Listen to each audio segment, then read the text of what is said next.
আমরা আজকে কর্পোরেট লয়ের আমাদের যে লেবার অ্যাক্টের কম্পেনসেশন ফর ডেথ এই ইস্যুটাকে নিয়ে ডিসকাস করব। আমাদের এটা আন্ডার সেকশন 19 কভার করছে। এখানে বলা হচ্ছে যে if A worker dies while working and has complete at least 2 years of continuous service, এখানে দুটো ওয়ার্ড একদম মাথায় রাখতে হবে, যে একটা হলো যখন while working, যখন কাজ করতেছিল, তার জব অফ অ্যাকশন যেটা বেসিক যে কাজ ছিল কোম্পানির, সেই কাজ করা অবস্থায় সে মারা গেছে এবং তাকে অবশ্যই 2 বছর কন্টিনিউয়াস সার্ভিস, মানে প্রিভিয়াস 2 বছর আগে সে জয়েন করছে, এখনো পর্যন্ত সার্ভিস দিয়ে যাচ্ছে, এই দুটো কন্ডিশন যদি সে ফিল আপ করে তাহলে the employer must pay compensation to the workers nominee.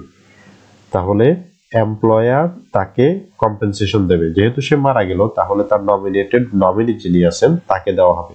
যদি if there is no nominee, যদি কোনো নমিনি না থাকে, to the dependent family member যদি কেউ থাকে তাহলে তাকে এটা দেওয়া যাবে। এখন কোশ্চেন হলো তাহলে কম্পেনসেশনটাকে তারা ক্যালকুলেট করবে কিভাবে? তো ডেথটা যদি নর্মাল ডেথ হয়, সাপোজ আমি কাজ করতেছি, আমি মারা গেলাম হঠাৎ করে, এটা হতে পারে, অথবা ওই কাজ করতে গিয়ে আমি অ্যাক্সিডেন্ট করে মারা গেলাম। যদি নর্মাল ডেথ হয় তাহলে বলছে 30 day wages for every full year of service, সে যত বছর সার্ভিস দিয়েছে সেটাকে ইচ ইয়ার করে প্রতি বছরের জন্য 30 দিন করে কম্পেনসেশন পাবে। অথবা যদি সে অ্যাক্সিডেন্সিয়াল ডেথ হয় তাহলে সেটা হবে 45 দিনের যে ওয়েজেস সেটাকে ক্যালকুলেশন করে দিয়ে দেওয়া হবে। এটা হলো compensation for death, section 19 cover করছে।